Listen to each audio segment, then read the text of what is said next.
Shalom Bapak Ibu Saudara yang terkasih dalam Tuhan Yesus Kristus. Saat ini kita akan mengadakan persekutuan doa yang kelima pada masa Raya Paskah tahun 2022 ini. Saya, Diaken Dwi Purnama, akan memimpin dan mandu pelaksanaan persekutuan doa pada hari ini. Namun terlebih dahulu marilah Bapak Ibu Saudara sekalian, saya ajak untuk kita bersaat teduh. Saat teduh dimulai.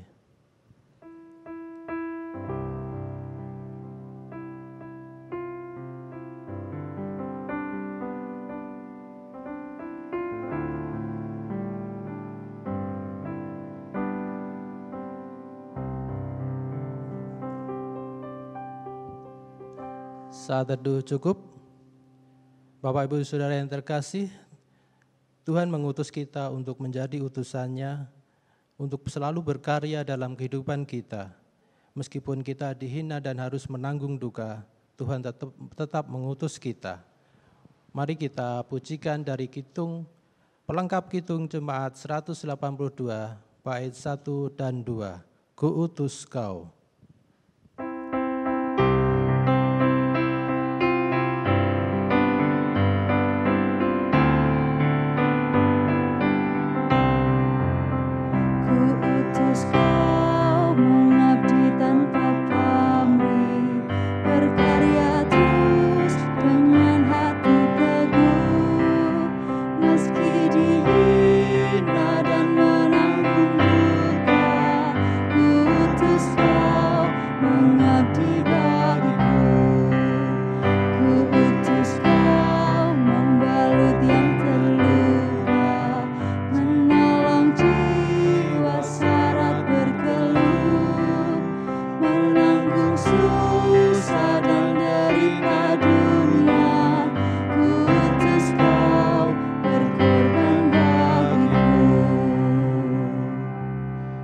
Kita masuk dalam votum dan salam.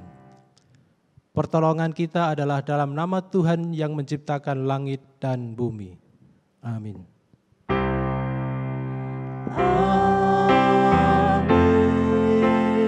Amin. Amin.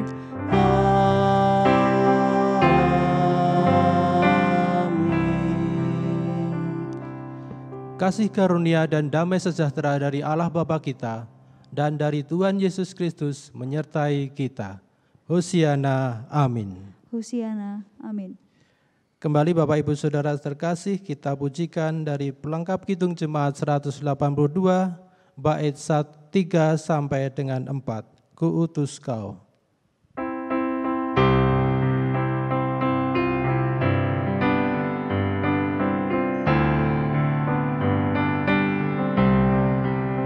Kuutus Kau kepada yang tersisih, karena hatinya dirundung sendu, sebatang kara tanpa handai kaulan.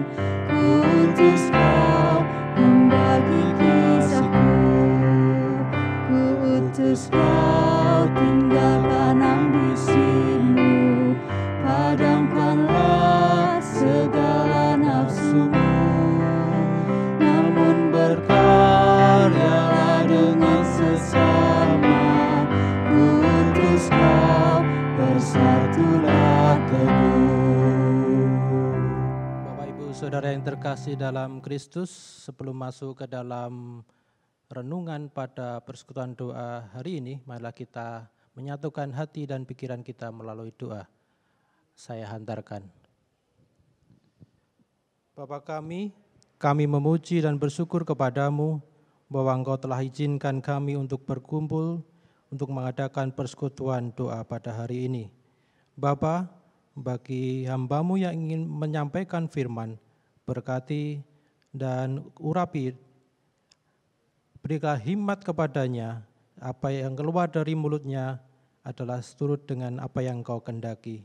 Dan bagi jemaat-Mu yang ada di rumah dan di segala tempat, kiranya Tuhan membuka hati dan pikirannya, sekiranya dapat menerima firman-Mu, dan dengan penyertaan Roh Kudus-Mu dapat melakukannya dalam kehidupannya sehari-hari. Berfirmanlah Tuhan, kami siap mendengarkan. Amin. Baik Bapak Ibu Saudara yang terkasih dalam Kristus, renungan pada hari ini kita baca dari Yohanes 19 ayat 30. Yohanes 19 ayat 30. Sesudah Yesus meminum anggur asam itu, berkatalah ia, sudah selesai. Lalu ia menundukkan kepalanya dan menyerahkan nyawanya. Bapak Ibu Saudara yang terkasih dalam Tuhan Yesus Kristus, judul renungan pada hari ini adalah di akhir hidupku, layakkah aku berkata tetelestai? Ada dua kalimat di dalam judul ini yang perlu kita soroti. Yang pertama adalah kata layak dan tetelestai. Kata layak mengandung pengertian kita sudah sepantasnya atau sudah layakkah kita. Layak atas apa? Mungkin dua pertanyaan. Layak atas yang pertama adalah kehidupan kita nanti. Di akhir hidup kita mengatakan sudah selesai atas pencapaian kehidupan kita.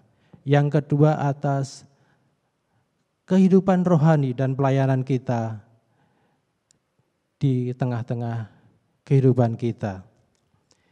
Kemudian yang kedua tetelestai. Tetelestai ini adalah bahasa Yunani yang mengandung pengertian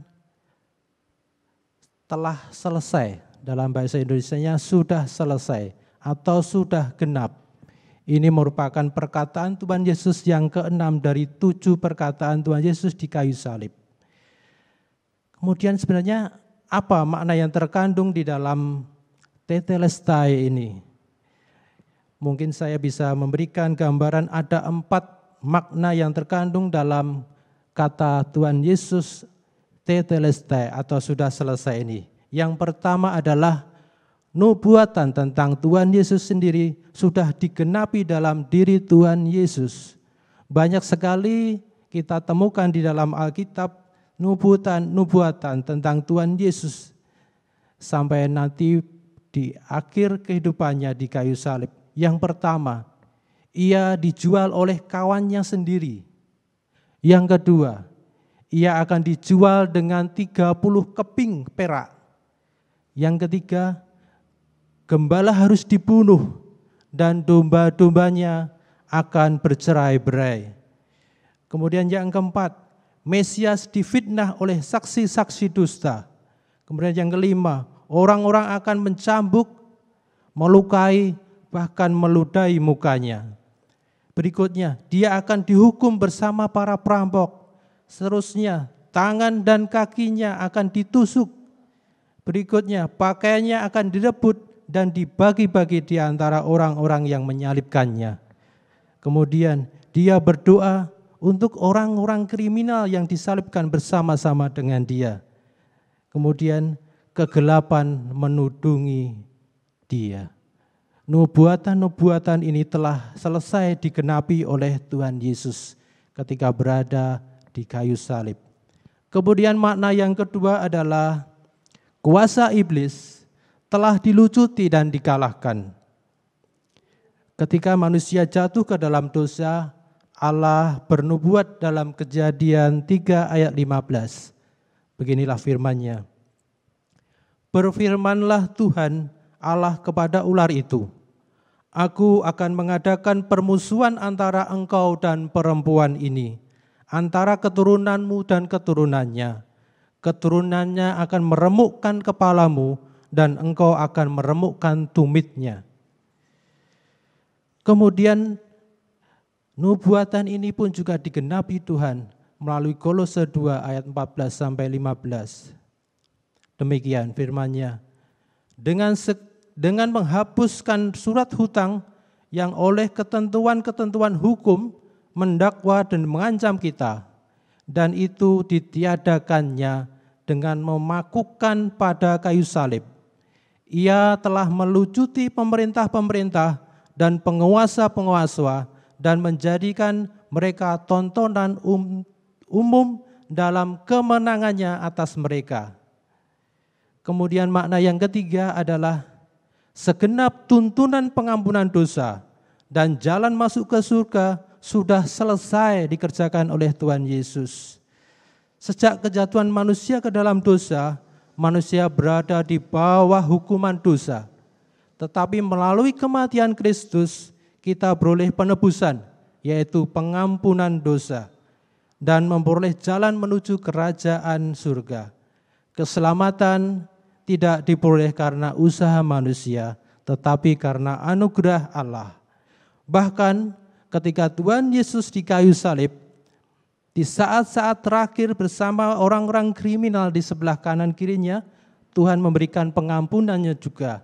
Di dalam perkataan Tuhan Yesus yang kedua di kayu salib, Tuhan Yesus berkata, "Sesungguhnya hari ini juga engkau akan bersamaku dengan aku di dalam Firdaus." Saya ulangi, sesungguhnya hari ini juga engkau akan bersama-sama dengan aku di dalam Firdaus. Itulah makna pengampunan Tuhan kepada kita. Meskipun sudah berdosa, sudah ada keputusan hakim untuk menyatakan bahwa dia bersalah dan dihukum dengan salib, namun Tuhan mendengar pertobatan orang yang ada di sebelahnya. Demikian juga di dalam naskah-naskah rohani di Yunani sana, bahwa surat hutang itu dinyatakan lunas, kemudian dibubuhkan kata tetelestai, artinya sudah lunas. Demikian juga Tuhan Yesus telah menebus kita. Hutang kita berupa dosa telah ditebus oleh Tuhan melalui penyalibannya di kayu salib. Dan kita sudah lunas, artinya dosa kita sudah dibayar lunas oleh Tuhan. Dan kita tidak lagi menanggung dosa. Kemudian makna yang terakhir, yang keempat adalah tugas yang diberikan oleh Bapa di surga sudah selesai dan akan selalu selesai dikerjakan. Makna dari kalimat sudah selesai mengandung tenses perfect tense yang artinya sudah selesai dan akan selalu selesai. Demikian juga Yesus masih tetap berdoa di dalam Yohanes 17 ayat 4. Dan Yesus masih tetap berdoa, "Bapa, aku sudah memuliakan Engkau di dunia ini. Melalui semua perkataan yang Engkau berikan kepadaku untuk kulakukan. Sekarang pekerjaan itu sudah selesai." Kematian Tuhan Yesus di kayu salib adalah merupakan bukti bahwa Ia telah menyelesaikan tugas yang diberikan Allah Bapa kepadanya, yaitu untuk menyelamatkan dunia. Bapak Ibu Saudara yang terkasih dalam Tuhan Yesus Kristus, melalui renungan pada hari ini, kita belajar tentang makna kata sudah selesai atau tetelestai. Yang pertama adalah Tuhan kita, tahukah kita visi Allah mengapa kita hidup di dunia ini? Yang kedua, tahukah kita kehidupan rohani dan pelayanan apa yang kita capai selagi kita masih hidup di dunia ini? Dan yang terakhir, apakah arti kehidupan kita nanti setelah pergumulan perjuangan menyelesaikan visi Allah atas kita? Kita layak mengucapkan tetelestai. Kita layak mengucapkan sudah selesai. Kiranya Tuhan Yesus menuntun kita, memberikan penyertaan Roh Kudus-Nya kepada kita, hingga nanti di akhir kehidupan kita, kita layak mengatakan sudah selesai. Demikianlah firman Tuhan, kiranya Tuhan menyertai kita dalam kehidupan kita sehari-hari. Tuhan Yesus menyertai kita semuanya. Amin. Bapak Ibu Saudara terkasih, setelah mendengarkan firman Tuhan, malah kita bersaat teduh sejenak. Saat teduh dimulai.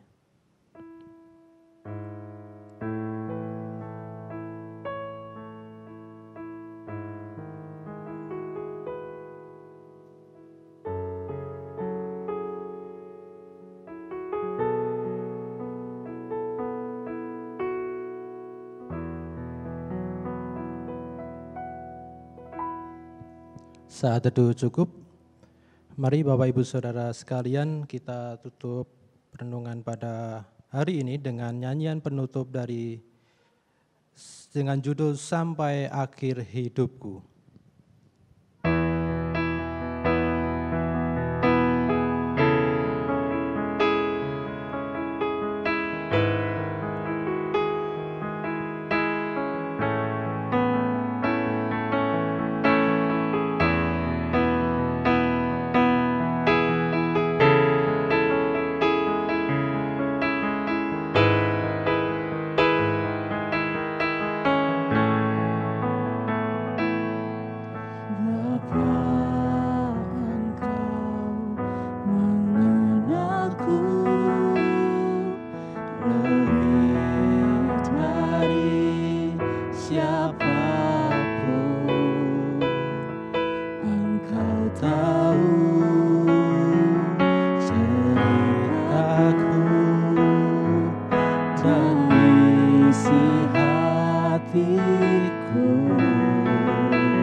Bapak Ibu saudara yang terkasih dalam Tuhan Yesus, mari kita tutup persekutuan doa pada hari ini dengan doa.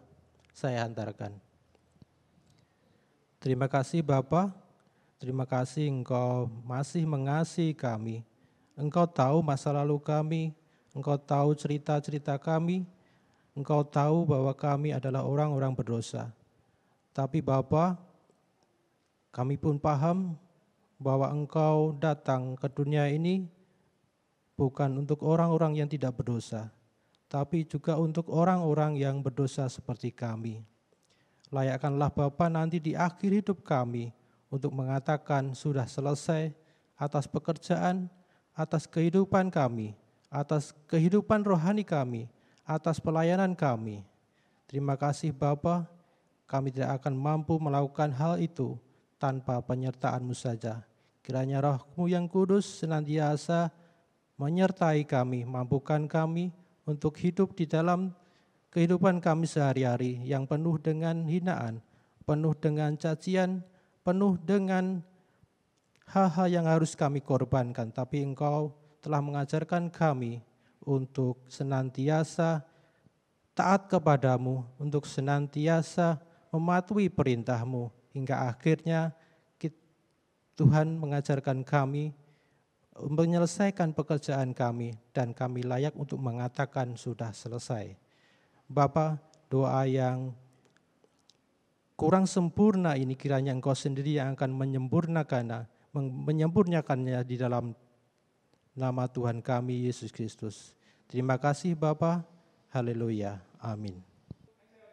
Bapak Ibu Saudara terkasih dalam Tuhan Yesus Kristus, malah kita menerima berkat daripada Tuhan. Tuhan memberkati kita dan melindungi kita. Tuhan menyinari kita dengan wajah-Nya dan memberi kita kasih karunia. Tuhan menghadapkan wajah-Nya kepada kita dan memberi damai sejahtera. Hosiana, amin. Hosiana, amin.